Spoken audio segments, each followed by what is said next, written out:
5장 부자들에게 주는 경고. 마지막으로 거만하게 구는 부자들에게 말합니다. 슬퍼하며 몇 가지 가르침을 받으십시오. 그대들은 재난이 닥칠 때 눈물을 담을 양동이가 필요할 것입니다. 그대들의 돈은 썩었고 그대들의 좋은 옷은 역겹기 그지없습니다. 그대들의 탐욕스런 사치품은 내장에 생긴 암과 같아서 안에서부터 그대들의 생명을 파괴하고 있습니다. 그대들은 스스로 재물을 쌓아 올렸다고 생각하겠지만 그대들이 쌓아 올린 것은 다름 아닌 심판입니다. 그대들에게 착취당하고 갈취당한 일꾼들이 심판을 요구하며 부르짖고 있습니다. 그대들에게 이용당하고 혹사당한 일꾼들의 신음소리가 원수를 갚아주시는 주님의 귀에 쟁쟁이 울리고 있습니다. 그대들은 땅을 착취해 배를 불렸으면서도 그 땅에 돌려줄 것은 유난히도 뚱뚱한 그대들의 시심밖에 없습니다. 사실 그대들이 한 일은 묵묵히 당하기만 하는 더할 나위 없이 선한 사람들을 정죄하고 죽인 것이 전부입니다. 친구 여러분, 주님이 오실 때까지 참고 기다리십시오. 여러분도 알다시피 농부들은 늘 이렇게 말합니다. 농부들은 귀한 곡식이 자라기를 기다립니다. 더디지만 비가 내려 분명한 결과를 낼 것을 인내심을 가지고 기다립니다. 여러분도 그렇게 참고 기다리십시오. 마음을 한결같이 강하게 하십시오. 주님은 언제라도 오실 수 있습니다. 친구 여러분, 서로 원망하지 마십시오. 여러분도 알다시피 훨씬 큰 원망이 여러분을 기다리고 있을지 모릅니다. 심판하실 분께서 가까이 와 계십니다. 옛 예언자들을 여러분의 멘토로 삼으십시오. 그들은 모든 것을 참았고 온갖 고난을 겪으면서도 멈추지 않고 언제나 하나님을 경외했습니다. 끝까지 경주를 마친 사람들에게는 하나님께서 생명을 선물로 주실 것입니다. 물론 여러분은 욥의 인내에 대해 들었을 것입니다. 하나님께서 마지막에 어떻게 그에게 모든 것을 회복해 주셨는지도 알 것입니다. 하나님께서 그렇게 하신 것은 그분은 돌보시는 분, 사소한 일까지 세세하게 보살펴 주시는 분이기 때문이십니다. 하나님은 돌보시는 분임을 알았으니 이제 여러분의 말로 그 사실을 알리십시오. 여러분의 말에 맹세하건대 같은 표현을 덧붙이지 마십시오. 하나님을 재촉하려고 맹세를 덧붙이는 조급함을 보이지 마십시오. 그저 예라고 하거나 아니오라고만 하십시오. 참된 것만 말하십시오. 그래야 여러분의 말이 여러분을 거스르는 데 사용되지 않을 것입니다.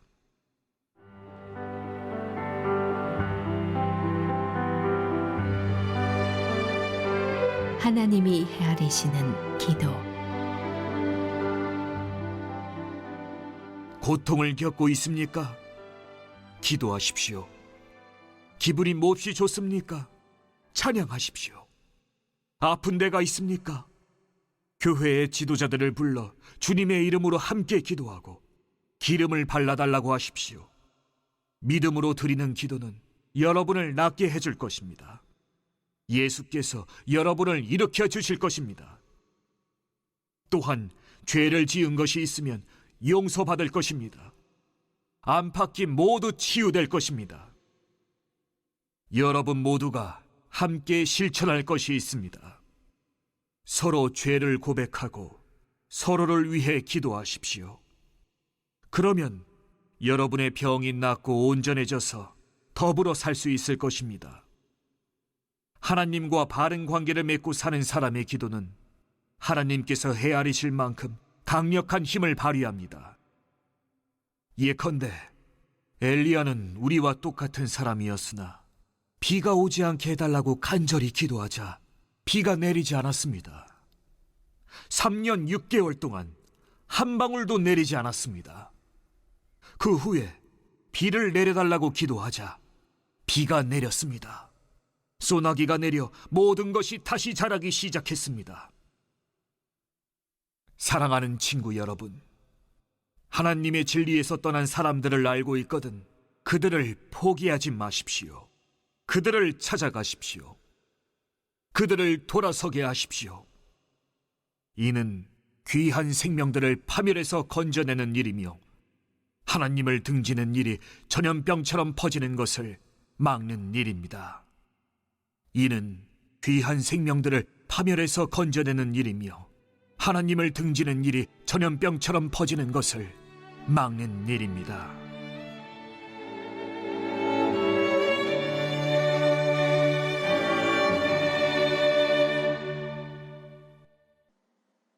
부한 자들에 대해 경고합니다. 부한 자들에게 임할 종말적인 심판과 고통을 암시하며 야고보는 울고 통곡하라고 말합니다. 야고보는 부 자체를 부정적으로 말하지는 않습니다. 부자가 모두 다 종말에 정죄받지 않습니다. 그러나 부자가 부를 잘못 사용할 때 하나님의 심판 앞에 정죄받게 될 것입니다. 그러므로 부한 자들은 야고보의 말을 들어야 합니다. 하나님의 주권과 섭리를 인정하고 주의 뜻을 따라 계획하고 정당하게 이익을 남기지 않는 부자들은 종말 심판을 생각하며 울고 통곡해야 합니다.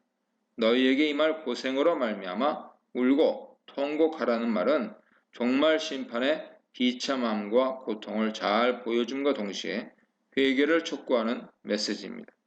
회개하지 않으면 안개와 같은 생명이 끝날 때 재물과 함께 망하게 될 것입니다.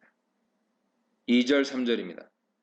2절에서 너희가 말세에 재물을 쌓았다고 지적합니다. 말세는 야고보 독자들이 살고 있는 당시를 포함해서 그리스도께서 다시 오시기까지의 모든 시대를 의미합니다. 이 문맥에서 재물을 쌓은 것을 책망하는 이유가 4절에 나옵니다. 불의한 방법으로 재물을 쌓는 것은 심판을 자초하는 일이죠. 불의한 방법이 아니더라도 과도하게 재물을 쌓아두는 것은 재물의 청지기로서 하나님이 맡기신 재물을 잘 사용하는 방식은 아닐 것입니다.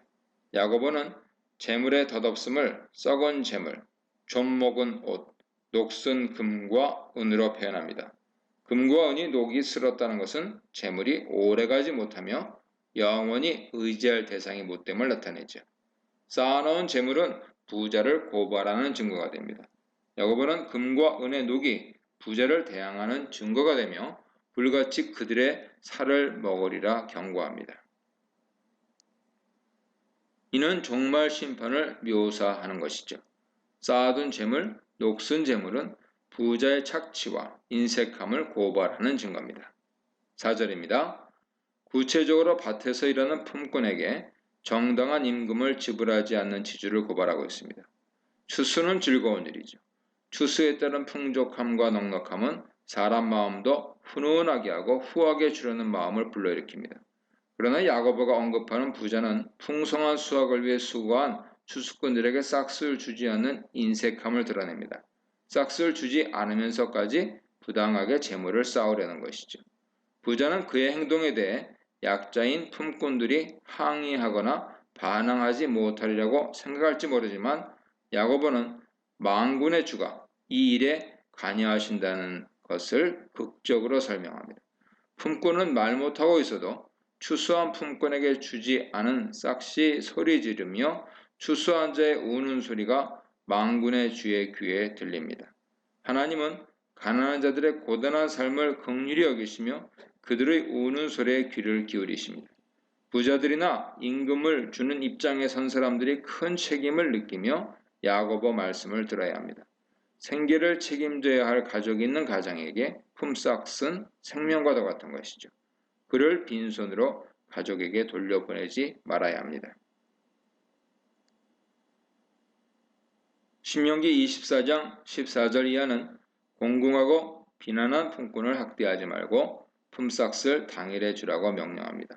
그가 가난하기 때문에 그 품삯을 간절히 바라기 때문이죠. 그가 너를 하나님께 호소하지 않게 하라고 말하며 그렇지 않으면 죄가 될 것이라고 경고합니다.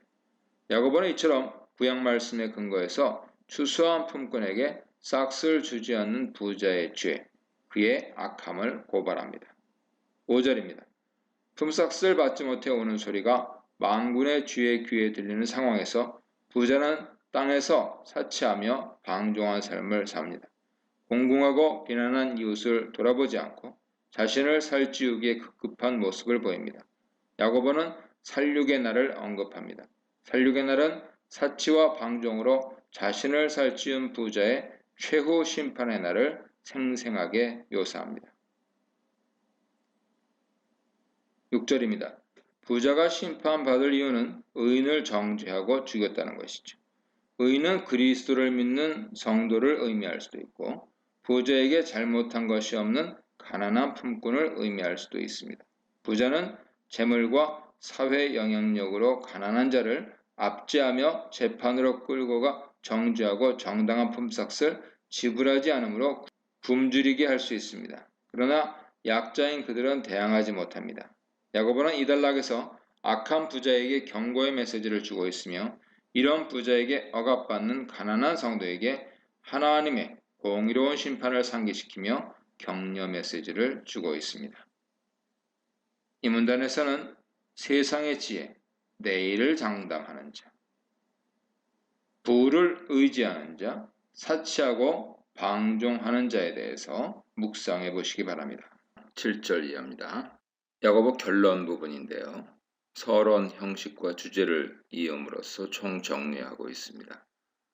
참으라 8절 10절이죠. 인내하라 11절에 있습니다. 핵심 개념을 다시 도입해서 시험에 임하는 태도, 시험을 이기는 두 가지 길, 맹세하지 말고 신실히 행하는 것과 믿음으로 기도하는 것을 언급한 후에 시험의 예로서 미혹을 받아 떠난 자를 제시하고 그 죄인을 미혹하는 길에서 돌아서게 하는 것의 중요성을 말하면서 마무리하고 있습니다. 7, 9절입니다. 야고보는 시련 앞에서 인내를 온전히 이루라고 요청하면서 편지를 시작했습니다. 그렇게 오래 참고 인내하면 거룩한 사람이 되고 온전하고 구비하여 조금도 부족함이 없게 되기에 시험을 만날 때 기뻐하라고 하였습니다. 결론에서 야고보는 다시 한번 이 주제를 반복합니다. 서론에서도 인내와 참음 이후로 생명의 면류관이 주어지기 때문이라고 했는데 여기서도 주께서 강림하신다고 함으로써 종말 모티프를 사용하고 있습니다. 7절에서 저자는 그러므로 라는 접속사로 시작해서 주께서 강림하시기까지 길이 참으라 하는 권면을 하고 있는데요. 바로 전단락에 등장하는 부한자들의 사치와 방탕과 불의한 체계를 배경으로 하고 있음을 보여주고 있습니다. 긴장과 억압 속에서도 믿음을 지키고 인내할 수 있는 것은 주님이 오시면 모든 상황이 역전될 것이기 때문입니다. 저자는 이 길이 참음의 예로 농부를 제시합니다. 농부는 적절한 시기에 적절한 조건에서 씨를 뿌리고 참고 기다리는 존재죠. 추수 때까지 별 도울이 없이 기다려야 합니다. 그 밖에 그가 할 일이 많이 있겠지만 농부는 시간을 거슬러 원하는 때에 원하는 열매를 맺을 수 없습니다.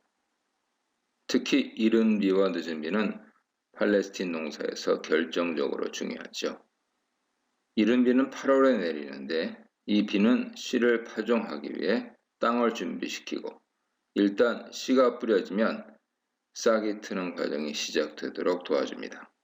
늦은 비는 3월과 4월에 내리는데 알곡을 부풀게 하여서 알맹이가 꽉 찬 좋은 곡식이 되도록 해줍니다. 그리스도인의 진정한 열매는 예수께서 강림하실 때 온전히 맺히는데 우리는 그 주님의 강림을 재촉할 수도 단축할 수도 없습니다. 그렇죠. 그런데 인내에는 끝이 있습니다. 그리고 인내할 수 있도록 주께서 도우십니다. 주의 강림하실 때까지 참으라고 했지만 그 과정에서 늦은 비와 이른 비를 주시면서 우리가 끝까지 참을 수 있도록 해주십니다. 우리가 적극적으로 할 일도 있습니다. 8절에서 저자는 너희도 길이 참고 마음을 굳건하게 하라고 말합니다. 너희도 라는 것은 농부처럼 인내하라는 것이죠. 그런데 참는 데 필요한 또 다른 태도가 있습니다. 그것은 마음을 굳건하게 하는 것입니다. 바울은 파로시아를 기다리는 데살로니가 교인들에게 동일한 권면을 했고 히브리서 저자도 거짓 교훈에 대한 해독제로 은혜로 마음을 굳게 하라고 권면하였습니다. 이 말은 유혹과 시험의 한복판에서 믿음을 견고하게 붙잡으라는 뜻이죠. 기다리고 인내한다는 것이 수동적인 측면만 있는 것이 아니라 우리가 결심하고 결단하고 결연하게 고난에 맞서 싸우는 측면도 있음을 보여주는 것이 바로 이 스테리조라는 단어입니다. 이것은 앞서 비판한 시류에 따라서 휩쓸리면서 일관성이 없는 마음, 두 마음, 세상을 사랑하는 마음과 대조됩니다. 저자가 그렇게 교훈하는 근거는 주의 강림이 가까우니라 하는 말씀에 있습니다. 7절에서는 오랜 기다림과 인내를 강조했다면 8절에서는 그 마지막이 언제일지 모른다는 점을 강조하고 있습니다. 흔들리지 말고 마음의 방향을 바로 정하고 살아야 하는 이유는 그 예측할 수 없는 강림시기 때문이고 그 심판의 임박함 때문입니다.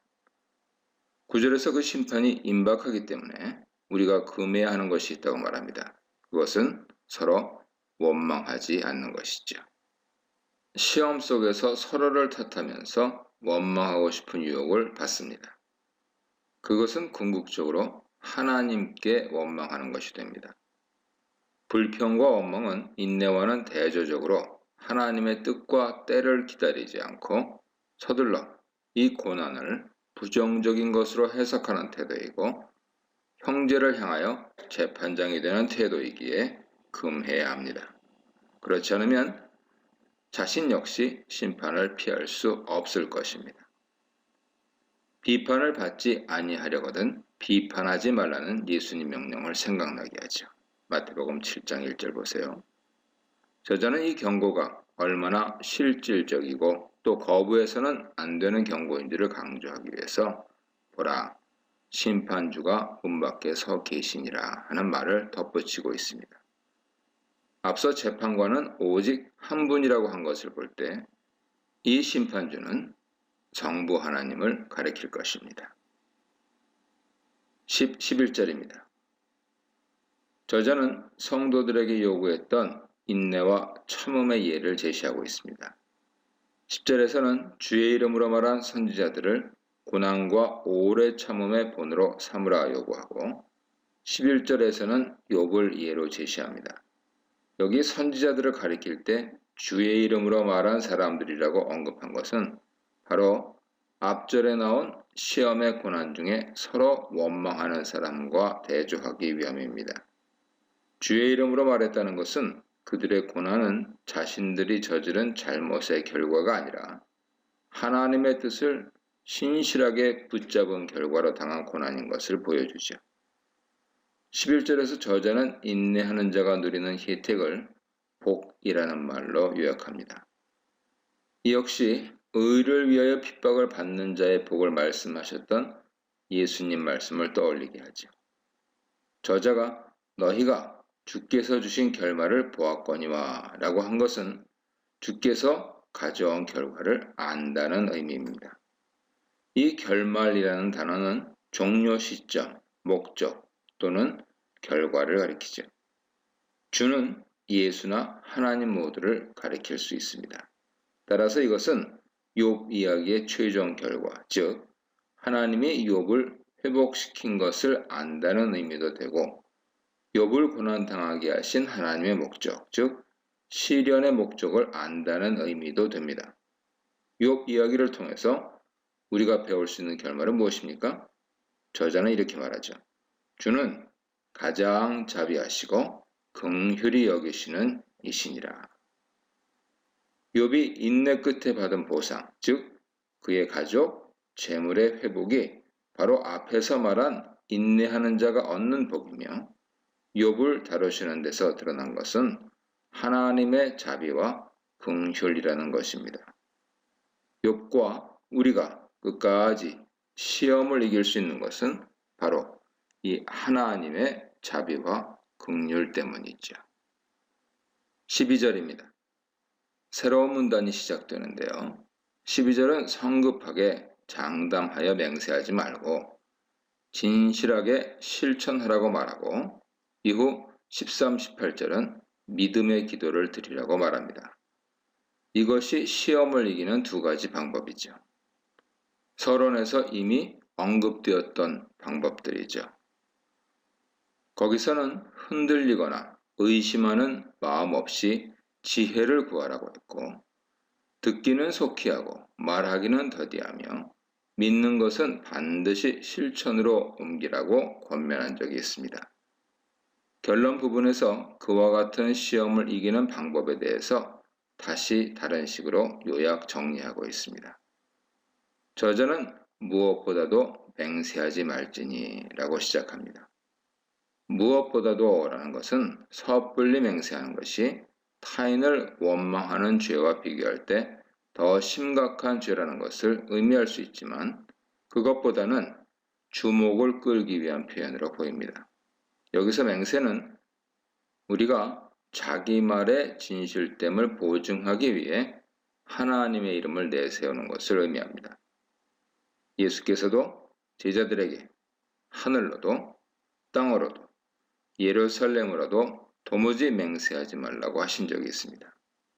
오직 너희 말은 옳다, 옳다, 아니라, 아니라 하라고 하셨습니다. 야고보도 형이었던 예수의 말을 기억하여 사용하고 있는 것이죠. 예수님과 야고보 모두 우리 말과 행동이 매우 일관되고 신뢰할 만해야 한다는 뜻으로 맹세하지 말라고 한 것이죠. 이것은 행함 없는 믿음은 죽은 믿음이라고 한 것과 같이 말로만 하지 말고 실천하고 인격이 되게 할 때 시험을 이길 수 있다는 뜻입니다. 이 문단에서는 지혜로운 자, 농부의 인내를 따르는 자, 고난을 수용하는 자, 맹세하지 않는 자에 대해서 묵상해 보시기 바랍니다. 13, 18절에서는 기도를 시험을 이기는 둘째 방법으로 제시하고 있습니다. 서론에서는 믿음으로 구하고 조금도 의심하지 말라, 두 마음을 품어 정함이 없는 마음으로 기도하지 말라고 했습니다. 여기서는 의인의 간구, 믿음의 기도로 표현을 달리하고 있죠. 야고보는 어려운 상황에 처한 개인들에게 나아가 공동체를 향해서 기도를 권면합니다. 그리고 의로운 마음으로 드리는 기도가 얼마나 강력한 효력을 발휘하는지 강조합니다. 먼저 13, 16절 상반절입니다. 야고보는 성도들에게 어떤 상황에서도 기도해야 한다는 뜻으로 고난 당하는 자가 있느냐, 즐거워하는 자가 있느냐라는 양극단 상황을 소개합니다. 이것은 사람이 경험할 수 있는 범위를 나타내죠. 여기서 고난이라는 단어는 선지자의 고난을 가리킬 때 쓰인 흔치 않은 단어입니다. 삶에서 겪을 수 있는 나쁘거나 고통스러운 경험을 가리키기도 하죠. 고난당하는 자는 기도하고 즐거워하는 자는 찬송하라고 하는데, 찬송하다라고 하는 단어는 듣다 하는 뜻으로 하프나 다른 현악기를 연주하는 것과 관련이 있습니다. 더 나아가 이 단어는 기도와 밀접한 관련을 지녔고 사실상 기도의 한 형태로 간주할 수 있습니다. 따라서 야고보는 고난당할 때나 즐거울 때나 성도는 늘 기도해야 한다는 뜻으로 말하고 있으며, 이는 쉬지 말고 기도하라는 사도 바울 권면과 맥을 같이 합니다. 기도는 하나님의 시각으로 내 앞에 닥친 상황을 해석하여 고백하는 것이기에 고난을 당할 때도 그 안에 담긴 하나님의 섭리를 묵상하면서 낭망하지 않고 즐거워할 만한 일이 있을 때에도 교만하지 않고 하나님께 찬미하며 감사하고 영광 돌릴 수 있는 사람이 되는 것이 시험 순간에 넘어지지 않을 수 있는 길이 된다 하는 것이죠. 14절에서 구체적으로 고난당하는 상황의 예를 듭니다. 저자는 병든 자가 있느냐 물은 후에 그는 기도해야 한다 말하지 않고 교회 장로들을 청할 것이요 라고 명령합니다. 왜 장로들을 부르도록 했을까요? 그들에게 특별한 능력이 있기 때문이 아닙니다. 그들이 교회 전체를 대표하기 때문이죠. 장로들의 기도는 전체 회중이나 공동체 기도를 나타냅니다. 병 고치는 능력이 장로들에게 부여된 것이 아니라 기도에 부여되었다 하는 것을 기억해야 하죠. 야고보는 장로들이 기도할 때 혹은 기도하기 전에 환자에게 주의 이름으로 기름을 바르도록 명령합니다. 주의 이름으로 바름으로써 이것의 신적 권위를 표현하도록 했습니다. 기름을 바르는 것은 실제적인 약으로서의 기능을 염두에 둔 것일 수 있겠지만 기름 부음이 하나님의 성별, 하나님의 복주심, 또 하나님의 소유의 의미가 있기 때문에 병든 자에게 이런 사실을 상기시킴으로써 안정과 격려를 주기 위한 목적이 있을 것입니다. 15절에서 그렇게 교회를 대표하는 장로들이 주의 이름으로 기름을 바르며 기도하는 것을 믿음의 기도라고 다시 표현하고 있습니다. 믿음의 기도는 신실한 기도, 기도 응답을 신뢰하는 기도를 의미하죠. 공동체가 한 지체의 치유를 위해 믿음으로 간구하는 기도를 드릴 때 병든 자는 구원받고 일어날 것입니다. 여기 구원하다, 일으키다 라는 단어는 영적인 구원과 죽음으로부터의 부활을 가리킬 때 사용하는 단어죠. 따라서 이것은 1차적으로 육신의 치유를 가리키지만 결국 하나님과의 관계 회복을 통한 영적인 치유까지 포함하는 개념일 것입니다.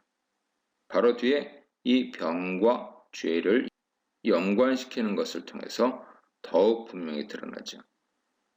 이 대목에서 왜 하필이면 장로들을 청하여 기도하도록 명령했는지 좀 더 분명해집니다.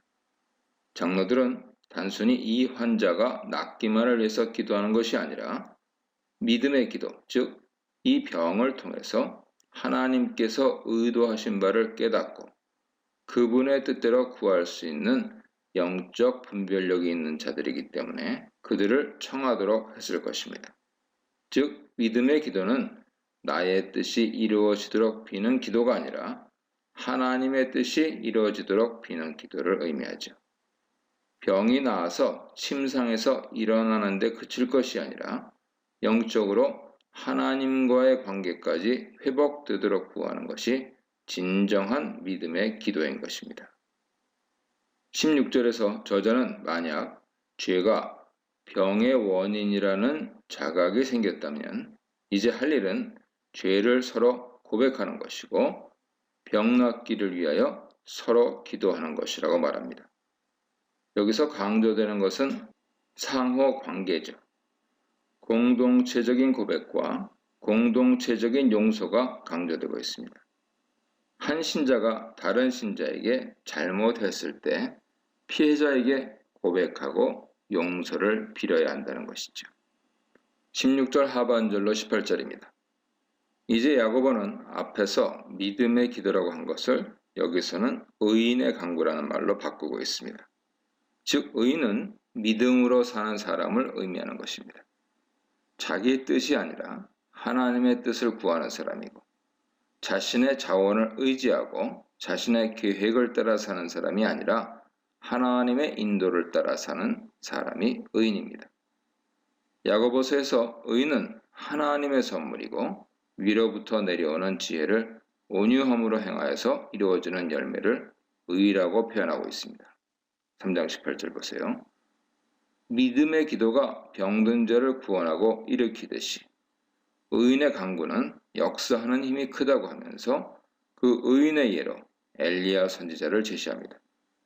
그런데 그의 믿음의 기도를 제시하기 전에 야고보는 엘리야는 우리와 성정이 같은 사람이로되 라는 말을 먼저 거론하고 있죠. 다시 말해서 그의 기도가 응답된 것은 그가 하늘에서 온 사람이거나 특별하게 완벽한 사람이어서가 아니라는 것입니다.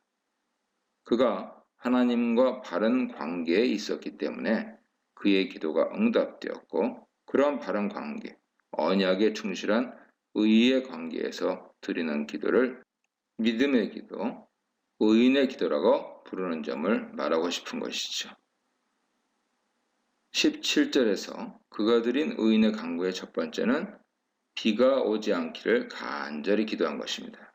그 결과 3년 6개월 동안 땅에 비가 오지 아니하였습니다. 엘리야가 활동했던 시기는 이스라엘의 가장 악독한 왕 아합과 그의 아내 이세벨이 다스리던 때였습니다. 열왕기상 17, 18장 보세요. 많은 시험과 시련과 유혹이 넘치던 때에 선지자는 많은 고난을 받았습니다.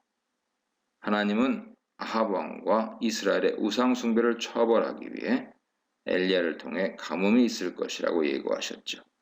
성경에는 그가 비 오지 않기를 기도했다는 언급은 없지만 이 땅에 비를 내리지 않으시는 것이 하나님의 뜻인 줄 알고 그렇게 기도한 것입니다. 다시 말해서 엘리야는 자신이 원하는 대로 기도한 것이 아니라 하나님이 원하시는 대로 기도한 것입니다. 자기 민족이 악하든 선하든 상관없이 부강하고 부유하기만을 위해서 구한 것이 아니라 자신도 그 속에서 고난당할 것을 알면서도 권력자가 싫어할 기도라는 것을 알면서도 그는 비 오지 않기를 기도한 것이죠. 이것이 의인의 기도이고 믿음의 기도입니다. 또 하나님께서 비를 주시겠다고 약속하시자 그는 7번이나 반복하여 기도를 멈추지 않고 드렸습니다. 이렇게 인내하며 믿음으로 기도했을 때 땅이 열매를 맺었습니다. 이 표현은 농부가 땅에서 나는 귀한 열매를 바라고 길이 참아 이른 비와 늦은 비를 기다리나니 라는 표현을 떠올리게 하죠. 19, 20절입니다. 끝으로 야고보는 서신을 인사나 축복의 말로 끝내지 않고 행함을 권면하는 말로 끝냅니다. 구체적으로 시험을 당한 사람의 예를 들고 그를 도우라고 말합니다. 시험을 당한 자는 미혹되어 진리를 떠난 자입니다.